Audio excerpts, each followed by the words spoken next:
Hello future doctors, welcome to Dr. Nitin classes. Hope you are all safe. So இன்னைக்கு நாம day 1 கான task, that is the task 1 of NEET 2021 crash course நம்மளுடைய YouTube சேனல்ல என்ன அப்படின்னு பார்த்தீங்கன்னா photosynthesis. Okay. So this video is going to be a one shot video. இந்த வீடியோவில் வந்து பார்த்தீங்கன்னா என்டையர் ஃபோட்டோசிந்தசிஸை நான் வந்து பார்த்தீங்க அப்படின்னா உங்களுக்கு ஷார்ட் அண்ட் ஸ்வீட்டாக வந்து முடிக்க போகிறேன். இதில் வந்து பார்த்தீங்கன்னா ஸ்டார்டிங்லேருந்து எண்டிங் வரைக்கும் எல்லாமே இருக்கும்னு சொல்ல முடியாது. நம்மளுக்கு இருக்கக்கூடிய மேஜர் இம்பார்ட்டண்ட்டான கான்செப்ட்ஸை I will be teaching it with. Okay, so நம்மளுக்கு வந்து பார்த்தீங்கன்னா இம்பார்ட்டண்ட்டாக இருக்கக்கூடிய விஷயங்கள் என்ன, light reaction, dark reaction, Calvin cycle and then C4 cycle. இது எல்லாமே நம்மளுக்கு ரொம்ப ரொம்ப முக்கியமான ஒரு பார்ட். ஓகே, அதை தான் நம்ம இப்போ டீட்டெயில்டாக பார்க்க போகிறோம். Okay, without wasting any time let start now. அதுக்கு முன்னாடி நம்ம சேனலை சப்ஸ்கிரைப் பண்ணலன்னா சப்ஸ்கிரைப் பண்ணிடுங்க. நம்மளுடைய டெலிகிராம் குரூப்பில் ஜாயின் பண்ணலை அப்படின்னா ஜாயின் பண்ணுங்கள். அதற்கான லிங்க் டிஸ்கிரிப்ஷனில் இருக்குது. அதில் ஜாயின் பண்ணிங்க அப்படின்னா you can easily get the updates of each and every video. Okay, so let us start now. First of all, நம்மளுக்கு ஃபோட்டோசிந்தசிஸ் எடுத்தோம்னாலே நம்மளுக்கு முக்கியமாக நம்மளுக்கு இருக்கக்கூடிய ஒரு பேஸ், அதாவது ஃபோட்டோசிந்தசிஸ் வந்து இதன் மூலமாக தான் நம்மளுக்கு நடக்கும். பேஸ் ஆஃப் த ஃபோட்டோசிந்தசிஸ் என்ன அப்படின்னா பிக்மெண்ட். ஸோ நம்மளுக்கு என்னென்ன பிக்மெண்ட் வந்து இருக்க போகுது அப்படின்னு கேட்டிங்கன்னா, நம்மளுக்கு தேவையான pigments chlorophyll A, chlorophyll B, xanthophylls and carotenoids. These are all the 4 pigments. ஓகேவா? ஸோ 4 pigments எல்லாமே நம்மளுக்கு எதுக்காக யூஸ் பண்ணுறோம் அப்படின்னா ஃபோட்டோசிந்தசிஸ்க்காக தான். ஃபோட்டோசிந்தசிஸ்னா என்ன நம்மளுக்கு தெரியும். ஃபோட்டோசிந்தசிஸ்னா production of food with the help of light. அப்போது லைட்டுக்கும் இந்த பிக்மெண்ட்டுக்கும் தான் நிறைய சம்மந்தம் இருக்குது. ஓகேவா? லைட்டை வந்து அப்சர்வ் பண்ணுறது, ரெஃப்ளெக்ட் பண்ணுறது எல்லாமே இந்த பிக்மெண்ட் தான். அப்போ என்ன அர்த்தம்? இந்த pigments are all the base for the photosynthesis. photosynthesis நடக்கணும்னா chlorophyll A, chlorophyll B, xanthophylls, carotenoids, all these pigments are very essential for the process of photosynthesis, which means production of food from light. Okay, நம்ம இப்போ அடுத்ததாக வந்து பார்க்கலாம். 2 types of reactions இருக்கு. இந்த எல்லா photosynthesis பிக்மெண்ட்டும் இருக்குது. இது கூட நம்மளுக்கு சேர்த்து 2 டைப் ஆஃப் ரியாக்ஷன் நடக்கும். ஓகேவா? வாட் ஆர் த ரியாக்ஷன்ஸ் பார்த்தீங்கன்னா நம்மளுக்கு தெரியும், light reaction and dark reaction. Okay, so light reaction and dark reactions are the 2 major reactions in this photosynthesis. ஓகேவா? இப்போ நம்ம லைட் ரியாக்ஷன் பற்றி பார்க்கலாம். ஸோ லைட் ரியாக்ஷன் அப்படின்றது அந்த வேர்ட்லேயே இருக்குது, light. So presence of light, light இருக்கும்போது, ஓகேவா, with the presence of light இந்த ரியாக்ஷன் வந்து நடக்கும். ஓகேவா? So which means in the நல்ல ஒரு சன்லைட் கிடைக்கக்கூடிய டைமில், ஓகேவா, இந்த டே டைமில் நம்மளுக்கு வந்து இந்த ரியாக்ஷன் நடக்கும். ஸோ இதில் என்ன நடக்கும் அப்படின்னு கேட்டிங்கன்னா, the pigment absorbs the light. so the main thing, pigment நம்ம ஏற்கனவே சொல்லியிருந்தோம் இல்லையா, chlorophyll A, B, C, carotenoids, xanthophylls எல்லாம் சொல்லியிருந்தோம் இல்லையா, அந்த பிக்மெண்ட்ஸ் எல்லாரும் they are going to absorb the light and produce the energy. the main concept of photosynthesis. ஓகேவா? அப்போ absorbs the light and produces the energy in the form of ATP. அப்போ நம்மளுக்கு இந்த பிக்மெண்ட்ஸ் எல்லாரும் என்ன பண்ண போகிறாங்க, they are going to absorb the sunlight, okay, and they are going to produce the energy in the form of ATP. Now இந்த ப்ராசஸில், இந்த ரியாக்ஷனில் என்னென்ன ப்ராசஸ்லாம் நடக்க போகுது அதை ஸ்டெப் பை ஸ்டெப்பாக வந்து நம்மளுக்கு சொல்லியிருக்கிறாங்க. ஃபர்ஸ்ட் என்ன நடக்கும் நம்மளுக்கு எல்லாத்துக்கும் தெரியும், absorption of light. So first வந்து பார்த்தீங்கன்னா சன்னில் இருந்து நம்மளுக்கு அந்த லைட் வந்து படணும். That's the main thing here. ஓகேவா? சன் வந்து லைட்டை வந்து கொடுக்கணும். அப்போ நம்மளுக்கு அப்சார்ப்ஷன் ஆஃப் லைட் நடக்கும்.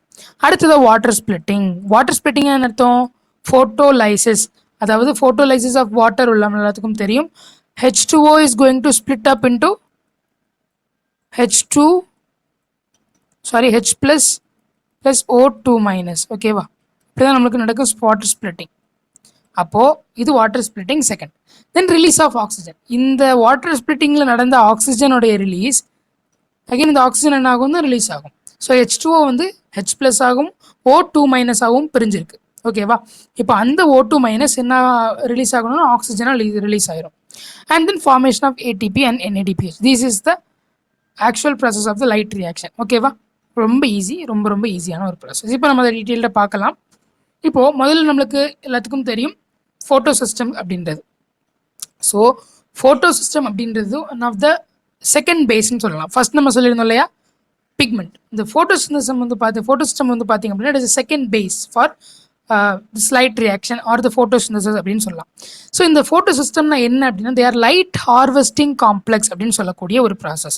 So light harvesting complex. இந்த ஃபோட்டோ சிஸ்டம்ஸில் என்ன தான் இருக்கும் அப்படின்னு பார்த்தீங்கன்னா நம்மளுக்கு ஃபோட்டோசிந்தட்டிக் பிக்மெண்ட்ஸ் இருக்கும். ஓகேவா? இந்த ஃபோட்டோ சிஸ்டம்ஸில் என்னெல்லாம் இருக்குன்னா photosynthetic pigments are the base. ஓகேவா? இப்போ அதில் என்னென்ன இருக்குன்னு பாருங்க. Each photo system has a reaction centre. ஒவ்வொரு ஃபோட்டோ சிஸ்டம்லேயும் வந்து பார்த்தீங்கன்னா ஒரு ரியாக்ஷன் சென்டர் இருக்குமா. அந்த ரியாக்ஷன் சென்டரில் தான் நம்மளுக்கு இந்த ரியாக்ஷன் வந்து நடக்க போகுது. ஓகேவா? The main reaction places that reaction centre. அதில் என்னென்னலாம் இருக்கும் அப்படின்னு பார்த்தீங்கன்னா குளோரோஃபில் ஏ இருக்க போகுது அண்ட் தென் ஆண்டனே. ஆண்டனா என்ன அப்படின்னா வேற ஒன்றும் இல்லை, அதர் பிக்மெண்ட்ஸ். நம்ம ஏ பார்த்தோம், ஓகேவா? That is the main pigment. B xanthophyll, carotenoids இது எல்லாமே ஆண்டனேன்னு சொல்லுவோம். They are called as the accessory pigment. ஓகேவா? அப்போ ஆண்டனே அப்படின்றது accessory pigment. This is the structure of photo system. So ஒரு ஃபோட்டோ சிஸ்டமோட ஸ்ட்ரக்சர் எப்படி இருக்கும் அப்படின்னா நம்மளுக்கு சென்டரில் குளோரோஃபில் இருக்கும். ஓகே, இதில் குளோரோஃபில் ஏ இருக்கும். அதை சுற்றி வந்து பார்த்தீங்க அப்படின்னா நம்மளுக்கு சாந்தோஃபில்ஸ், குளோரோஃபில் பி, கரோட்டினாய்ட்ஸ் இது எல்லாமே இருக்கும். இதனுடைய வேலை என்ன அப்படின்னா nothing, just for the passage of the light. இந்த லைட் வந்து இதில் படும்போது இந்த அவுட் சைடில் இருக்கக்கூடிய antennae which means the other pigments, accessory பிக்மெண்ட்ஸில் படும்போது அந்த லைட் எல்லாமே they are going to go into the chlorophyll A. So just for the capturing of the light, and the other pigments என்ன பண்ணும், லைட்டை வந்து கேப்சர் பண்ணி chlorophyll A க்கு வந்து விடும். That's the main function of the other pigments. Okay, this is the thing. Okay, இப்போ நமக்கு என்னென்ன சிஸ்டம்ஸ்லாம் இருக்குன்னு தெரிஞ்சிருச்சு. இப்போ எப்போ நம்மளுக்கு அந்த சிஸ்டம் வந்து ஆக்டிவேட் ஆகும் அப்படின்னு பார்த்தீங்கன்னா எப்போ அப்படின்னா நம்மளுக்கு ஒரு லைட், ஒரு சர்டைன் அமௌண்ட் ஆஃப் லைட் நம்மளுக்கு படணும். ஸோ இந்த அளவுக்கு லைட் வந்து பட்டால் மட்டும்தான் அந்த ரியாக்ஷன் வந்து நடக்கும். ஸோ அந்த குளோரோஃபில் பிக்மெண்ட்ஸ் எல்லாம் ஆக்டிவேட் ஆகும். அப்போது ஃபஸ்ட்டு வந்து பார்த்தீங்கன்னா ஃபோட்டோ சிஸ்டம் 1க்கு அது வந்து எந்த அளவுக்கு இருக்குது அப்படின்னா 700 நானோமீட்டர். ஓகேவா? 700 நானோமீட்டர் அளவுக்கு அந்த லைட் வந்து பார்த்தீங்க அப்படின்னா நம்மளுக்கு இந்த ஃபோட்டோ சிஸ்டம் 1ல் இருக்கக்கூடிய குளோரோஃபில் ஏல படும்போது தான் நம்மளுக்கு தட் இஸ் தன் ஆக்டிவேஷன், அந்த ரியாக்ஷன் வந்து ஸ்டார்ட் ஆகும். ஓகேவா? அப்போது ஃபார் ஃபோட்டோ சிஸ்டம் 1உடைய இன்னொரு நேம் என்னது அப்படின்னா P700. P700 அப்படின்னு வந்துட்டனாலே that is photo system 1. Then photo system 2க்கு வந்து பார்த்தீங்க அப்படின்னா 680 நானோமீட்டர். அப்போ ஃபோட்டோ சிஸ்டம் 2ல் இருக்கக்கூடிய குளோரோஃபில் ஏக்கு 680 நானோமீட்டரே போதும், கொஞ்சமான லைட்டே போதும். அதுக்கப்புறம் வந்து பார்த்தீங்கன்னா அது வந்து ஆக்டிவேட் ஆகி அதனுடைய ரியாக்ஷனை ஸ்டார்ட் பண்ண ஆரம்பிச்சிடும். ஓகேவா? ஸோ இப்போ நம்ம சீக்வன்ஸாக பார்த்துருக்கோம். ஸோ நம்மளுக்கு என்னெல்லாம் பார்த்துருக்கோம் சீக்வன்ஸாக? ஃபஸ்ட்டு பிக்மெண்ட்ஸ் பார்த்துருக்கோம். பிக்மெண்ட்ஸ் எல்லாம் சேர்ந்து ஃபோட்டோ சிஸ்டம்ஸ் ஃபார்ம் ஆகுது. ஃபோட்டோ சிஸ்டம்ஸ் வந்து எப்படி ஆக்டிவேட் ஆகுது அப்படின்னா because of the absorption peak are the absorption of light. ஓகேவா? அந்த அப்சார்ப்ஷன் ஆஃப் லைட் எந்த அளவுக்கு இருந்துச்சு அப்படின்னா நம்மளுக்கு இந்த ரியாக்ஷன் வந்து நடக்கும் அப்படின்றத we have seen. Next of all, now photophosphorylation அடுத்த ஒரு ஸ்டெப். ஃபோட்டோஃபாஸ்போரிலேஷன்னா என்ன அர்த்தம்னா, ஃபாஸ்போரிலேஷன்னா என்ன அர்த்தம் அப்படின்னா முதல்ல அடிஷன் ஆஃப் ஃபாஸ்பேட் அப்படின்னு அர்த்தம். ஓகேவா? ஸோ அடிஷன் ஆஃப் ஃபாஸ்பேட்ஸ்னு அர்த்தம். That is the phosphorylation. Photophosphorylation in the presence of light. So நம்மளுக்கு presence of lightல நம்மளுக்கு வந்துட்டு phosphorylation நடக்குது. That is nothing but the addition of phosphate to the ADP. So ADP னா adenosine diphosphate. இது கூட ஒரு phosphate சேர்க்கும் போது நம்மளுக்கு என்ன கிடைக்கும்? எனர்ஜி கிடைக்கும். எனர்ஜி அப்படின்னா ATP, adenosine triphosphate. இப்போ நல்லா ஞாபகம் வச்சுக்கோங்க, adenosine diphosphate கூட ஒரு phosphate ஆட் பண்ணோம்னா that is called as phosphorylation. That is forming the ATP, adenosine triphosphate. இப்போ ஒரு டையும் ஒரு ஃபாஸ்பேட்டும் சேரும்போது ட்ரைஃபாஸ்பேட் கிடைக்குது. ஓகே, ஸோ இதில் நம்மளுக்கு 2 டைப்ஸ் ஆஃப் ஃபாஸ்போரிலேஷன்ஸ் நடக்குது. ஒன்று சைக்ளிக் ஃபாஸ்போரிலேஷன், இன்னொன்று நான் சைக்ளிக் ஃபாஸ்போரிலேஷன். ரொம்ப ஈஸி. சைக்ளிக் ஃபாஸ்போரிலேஷன் வந்து பார்த்தீங்கன்னா ஒன்லி PS1 இஸ் இன்வால்வ். ஓகேவா? ஸோ இது வந்து பார்த்தீங்கன்னா PS1 மட்டும்தான் இன்வால்வ் ஆகும். ஸோ லைட் வந்து பார்த்தீங்க அப்படின்னா அதில் பட்டுட்டு நம்மளுக்கு அப்படியே டேரெக்டாக வந்து பார்த்தீங்க அப்படின்னா PS2க்கு போகாமல் சம்வாட் ரிஃப்ளெக்ட் ஆகி சைக்ளிக், அதாவது மறுபடியும் அதே ப்ராசஸ் வந்து ரிப்பீட் ஆகிட்டே இருக்கும். That is the cyclic process phosphorylation. So நான் சைக்ளிக்னு என்ன அர்த்தம்னா ஹியர் வந்து both systems are also involving in the phosphorylation. ஓகேவா? PS1ம் இருக்கும், PS2ம் இருக்கும். ரெண்டுமே வந்து பார்த்தீங்க அப்படின்னா they are going to involve in this photophosphorylation. that is நான் சைக்ளிக் photophosphorylation. ஓகே, இதுதான் வந்து பார்த்தீங்கன்னா ஃபோட்டோஃபாஸ்போரிலேஷன். இப்போ இது எதுக்கு நான் சொன்னேன் அப்படின்னா இது தெரிஞ்சால் மட்டும்தான் நம்மளுக்கு எப்படி வந்து ஒரு எனர்ஜி ப்ரொடியூஸ் ஆகுது அப்படின்றது தெரியும். ஸோ எனர்ஜி அப்படின்றது ஏடிபியாக இருக்கலாம், NADPHஆ இருக்கலாம். So that I have said this photophosphorylation process. ஓகேவா? இப்போது நம்ம வந்து பார்த்தீங்கன்னா கேல்வின் சைக்கிளுக்கு வரலாம்.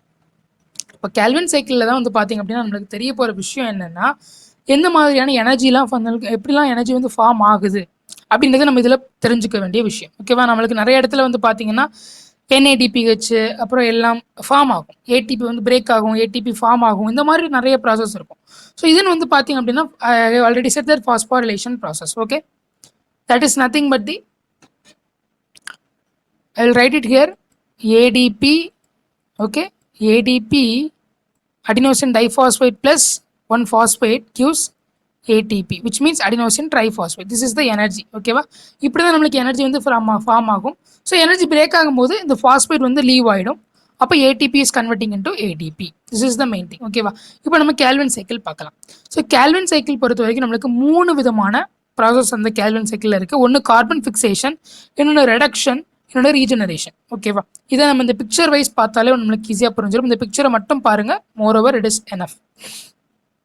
ஃபஸ்ட்டு பார்த்தீங்க அப்படின்னா நம்மளுக்கு கேல்வின் சைக்கிளில் ribulose 1,5 bisphosphate or bisphosphate. Okay, ribulose 1,5 bisphosphate என்ன ஆகும் போது நம்மளுக்கு it is going to combine with the carbon dioxide. அதுக்கு பேர் தான் கார்பாக்சிலேஷன் ஆர் கார்பன் ஃபிக்சேஷன்.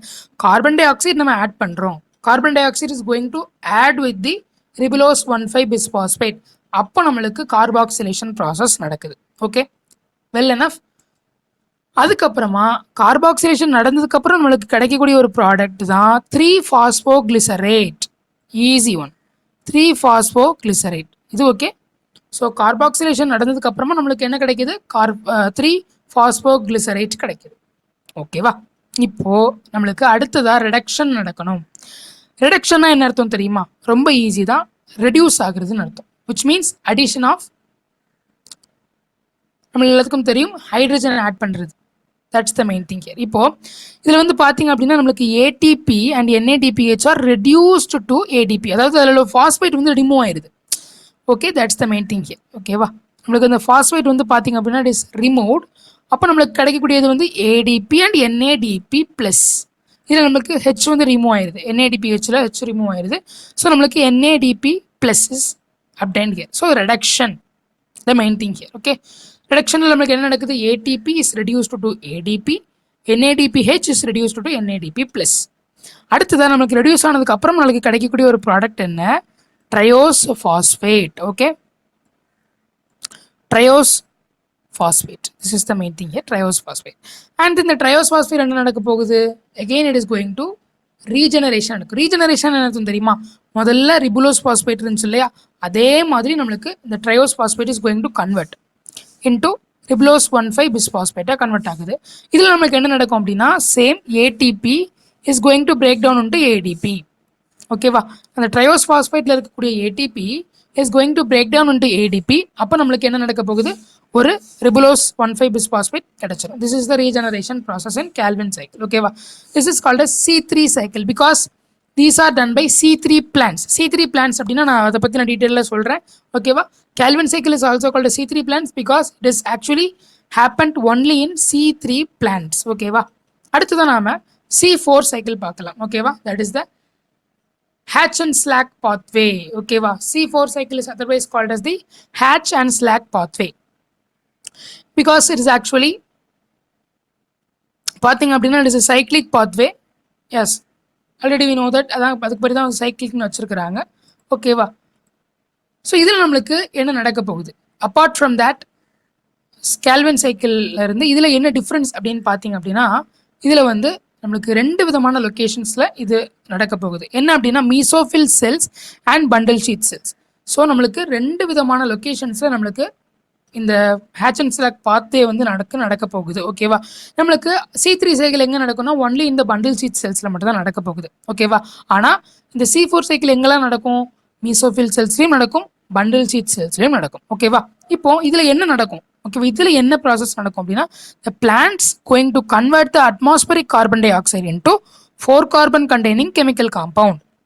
அதாவது வேற ஒன்றும் இல்லை, நம்மளுக்கு வந்து பார்த்தீங்கன்னா ஒரு கார்பன் டை ஆக்சைடு இருக்கு இல்லையா, so carbon dioxide is going to convert into 4 carbon containing chemical compound. நம்ம ஆர்கானிக் கெமிஸ்ட்ரியில் படிச்சிருப்போம் 4 கார்பன் கண்டெய்னிங் காம்பவுண்ட் எப்படி எழுதுவோம்? சி சி சி சி இந்த மாதிரியான ஒரு காம்பவுண்ட் நம்மளுக்கு கிடைக்கும். ஸோ 4 கார்பன் இருக்கக்கூடிய ஒரு காம்பவுண்ட் நம்மளுக்கு கிடைக்க போகுது. This is the process of C4 cycle. இப்போ நம்ம அதை டீட்டெயில்டாக ஒரு பிக்சர்டாக நம்ம பார்க்கலாம். ஓகேவா, ஸோ அதுக்கு முன்னாடி நம்ம அதுக்குள்ள இருக்கக்கூடிய நிறைய ப்ராசஸ் நம்ம பார்க்கலாம். முதல்ல இதில் என்ன ஸ்டெப் நடக்க போகுது அப்படின்னா ஃபர்ஸ்ட் ஸ்டெப் இதுதான். That is nothing but the phosphoenol pyruvate. இந்த ஃபாஸ்போயினால் பைருவேட் அப்படின்றது வந்து it is nothing but it is one of the compound.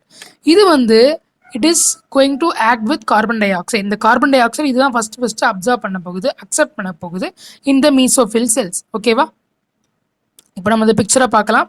இதில் பாருங்க ரொம்ப ஈஸியாக இருக்கும். ஃபர்ஸ்ட் பாயிண்ட் நான் சொல்லியிருந்தேன், ஃபாஸ்போயினால் பைருவேட் அப்படின்றது. I have rounded it particular thing here, phosphoenol pyruvate. You can see it here.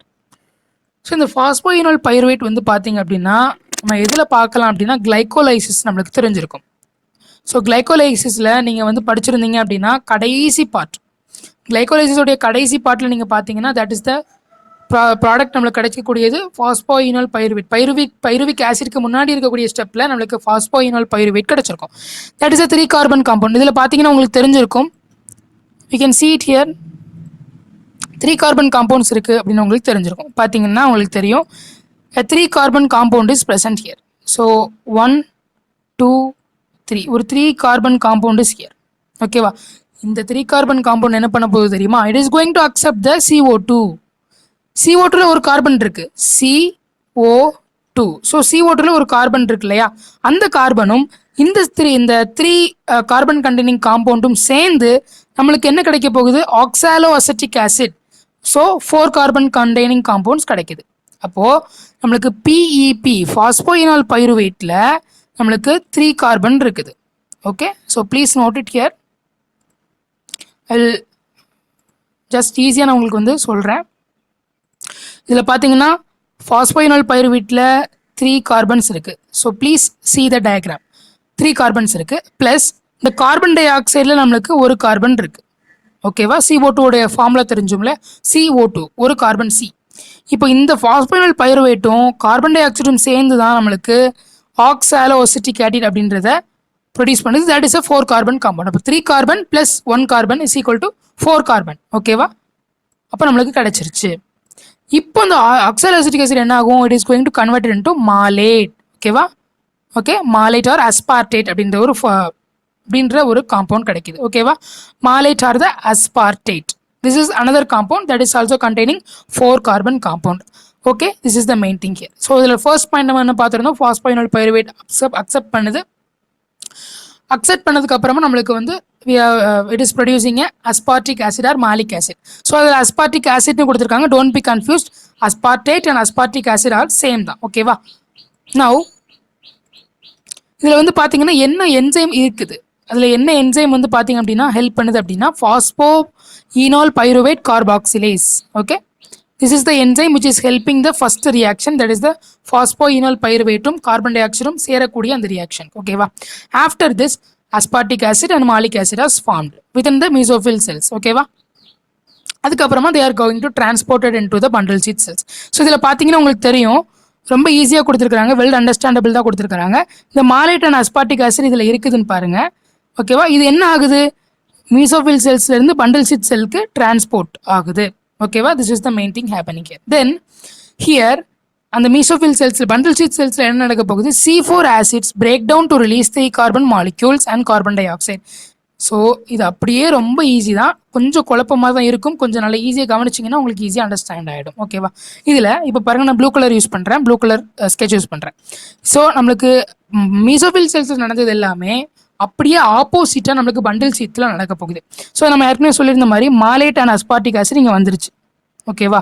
So இப்போ இதில் என்ன நடக்க போகுதுன்னா, அங்கே நம்மளுக்கு 3 கார்பனும் ஒரு கார்பனும் சேர்ந்து 4 கார்பனாக மாறிச்சு. இங்கே இந்த 4 கார்பன் என்ன ஆக போகுது? பிரேக் டவுன் ஆகி ஒரு கார்பனாகவும் 3 கார்பனாகவும் செப்பரேட் ஆக போகுது. ஓகேவா? ஸோ இதில் பார்த்தீங்கன்னா உங்களுக்கு தெரியும். So here this malate or aspartate 3 carbon compound is going to break down into 1 carbon and another 3 carbon. ஓகேவா? ஸோ இது வந்து பார்த்தீங்கன்னா this is called as the phosphoenol pyruvate. இந்த சைக்ளிக் ரியாக்ஷன் அப்படியே கண்டினியூ ஆகிட்டே இருக்கும். அப்போ நம்மளுக்கு வேற ஒன்றும் கிடையாது, phosphoenol pyruvate என்ன ஆகுது? கார்பன் டை ஆக்சைடு கூட போய் ஜாயின் ஆகி மாலேட் ப்ரொடியூஸ் ஆகுது. மாலேட் அகெயின் என்ன ஆகுது? பிரேக் டவுன் ஆகி ஃபாஸ்போயினால் பைருவேட் ப்ரொடியூஸ் பண்ணுது. ஸோ இந்த டயக்ராம் நீங்கள் வந்து படிச்சு வச்சுக்கிட்டாங்க, ரொம்ப ஈஸி தான். So let us write the summary of the reaction here. So இப்போ நான் வந்து இந்த ரியாக்ஷனுடைய சம்மரி எழுதுறேன் பாருங்க, இந்த டாப்பில் எழுதுறேன். First phosphoenol pyruvate plus carbon dioxide. ஓகேவா? இதில் 3 கார்பன் இருக்குது, இதில் 1 கார்பன் இருக்குது. அப்போ நம்ம ரெண்டுக்கும் சேர்த்து என்னது? 4 கார்பன் கிடைக்கும். 4 கார்பன் காம்பவுண்ட் கிடைச்சாச்சு. ஓகேவா? இப்போ இதே இது this is called as the malate. ஓகேவா? malic acid or aspartic acid. இந்த malic acid என்ன பண்ணுது? இது இப்போ மீசோஃபில் செல்ஸ்ல இருந்து அப்படியே நம்மளுக்கு பண்டில் சீட் செல்ஸ்க்கு வருது. இங்க அப்படியே ஆப்போசிட்டா நடக்கும். ஓகேவா? Bundle sheath cell. ஓகேவா? பண்டில் ஷீட் செல்ஸ் என்ன நடக்க போகுது? 4 carbon compound is going to break down into PEP and carbon dioxide. ஓகேவா? ஸோ இந்த மாதிரி சைக்கிள் ரிப்பீட் ஆகிட்டே இருக்கும். ஸோ இந்த சைக்கிள் உங்களுக்கு புரிஞ்சிருக்கும்னு நினைக்கிறேன். PEP plus CO2 giving 4 carbon compound. Again the 4 carbon compound is going to break down into PEP and CO2. இந்த மாதிரி நம்மளுக்கு மாற்றி நடந்துக்கிட்டே இருக்கும். ஸோ இதில் பார்த்தீங்கன்னா நமக்கு தெரியும் the 3 carbon molecules move back to the mesophyll cells where they get converted into phosphoenol pyruvate and complete the cycle. பார்த்தீங்களா? again இந்த phosphoenol pyruvate தான் ப்ரொடியூஸ் ஆகுது. முதல்லையும் phosphoenol pyruvate தான் என்ன பண்ணுச்சு? கார்பன் டை ஆக்சைடு அக்செப்ட் பண்ணி malate ப்ரொடியூஸ் பண்ணுச்சு. again என்ன ஆகுது? they are going to convert into phosphoenol pyruvate and complete the cycle. okay, then photorespiration. so what is photorespiration அப்படின்னா நம்மளுக்கு வந்துட்டு இது என்ன நடக்க போகுது? no formation of ATP. But என்ன நடக்கும் அப்படின்னா no formation of ATP நடக்க போகுது. ஸோ இதில் என்ன நடக்கும்? the plants are going to take in the oxygen. So the plants take in the oxygen, release the carbon dioxide. சாதாரணமாக நம்மளுக்கு வந்து ரெஸ்பிரேஷன் பண்ணுவோம் இல்லையா? ஹியூமன் பீயிங்ஸில் வந்து பார்த்திங்க அப்படின்னா நம்ம ரெஸ்பிரேஷன் பண்ணுவோம். ஆக்சிஜனை உள்ளே இழுத்துட்டு கார்பன் டை ஆக்சைடை வெளியே விடுவோம். Okay, that's the main thing here. So ஃபோட்டோ ரெஸ்பிரேஷன்லையும் அதே தான் நடக்க போகுது. Plants take in oxygen and release the carbon dioxide in presence of sunlight. அதுக்கு ஃபோட்டோ ரெஸ்பிரேஷன் பேர் வச்சிருக்காங்க. ஓகேவா? ஆனால் இதில் நம்மளுக்கு எந்த ஒரு ஃபார்மேஷன் ஆஃப் ATPயோ NADPHோ நடக்காது. That's the main thing. நம்மளுக்கு ஃபோட்டோ சிந்தசிஸில் என்ன நடந்தது? ATP ஃபார்மேஷன் இருந்தது, NADPH ஃபார்மேஷன் இருந்தது. ஆனால் இதில் நம்மளுக்கு என்ன இருக்க போகிறது கிடையாது அப்படின்னா ATPயோ NADPHO ஃபார்மேஷனோ இருக்காது. Okay, that's the main thing here. Now next thing, the last and important thing here is that ஃபோட்டோ ரெஸ்பிரேஷனுக்கு அப்புறமா நம்மளுக்கு C3 பிளான்ஸ் அண்ட் C4 பிளான்ஸோடைய டிஃப்ரென்ஸ். ஸோ இது அடிக்கடி நம்மளுக்கு நீட் எக்ஸாம் கேட்குற ஒரு கொஸ்டின் தான். ஓகேவா? ஸோ நம்மளுக்கு C3 பிளான்ஸ் வந்து பார்த்திங்க அப்படின்னா Calvin cycle. So C4 plans வந்து பார்த்திங்க அப்படின்னா C4 சைக்கிள். இப்போது நம்ம அதுக்கான டிஃப்ரென்ஸ் பார்க்கலாம், என்னென்ன பிளான்ஸ்லாம் C3 சைக்கிள்ஸ் பண்ணுது அப்படின்றது. So these do not represent the Kranz anatomy C3 plants. So Kranz அனாட்டமினா என்ன சார், இது சொல்லாமல் விட்டுட்டிங்களே அப்படின்னு கேட்குறீங்களா? ரொம்ப ஈஸி தான், நான் வரைகிறேன் பாருங்கள். ஸோ ஒரு லீஃப் இந்த மாதிரி இருக்குன்னு வச்சுக்கோங்களேன். லீஃபை நம்ம வந்து அப்படி கட் பண்ணியிருக்கிறோம். அதில் நம்மளுக்கு வந்து பார்த்தீங்கன்னா ஃபர்ஸ்ட் ஆஃப் ஆல் இந்த ப்ளூ கலர் செல்ஸ். ஓகேவா? Blue colour cells, I am going to draw it here. ஓகேவா?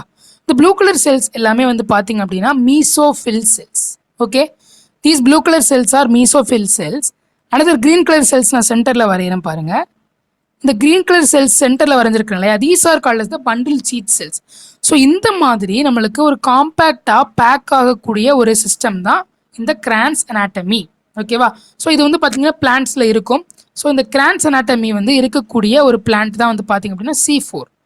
ஸோ இந்த கிரான்ஸ் அனாட்டமி அப்படின்றது வந்து பார்த்தீங்கன்னா அவுட்டரில் பண்டில் மெசோஃபில் செல்ஸ் இருக்கணும், சென்டரில் பண்டில் ஷீட் செல்ஸ் இருக்கணும். இந்த மாதிரியான ஒரு காம்பேக்ட் அரேஞ்ச்மெண்ட் இருந்தால் மட்டும்தான் அது வந்து பார்த்தீங்கன்னா கிரான்ஸ் அனாட்டமி பிளான்ஸ் அப்படின்னு சொல்லுவோம்.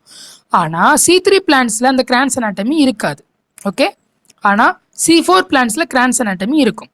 That's the main difference here. Okay, now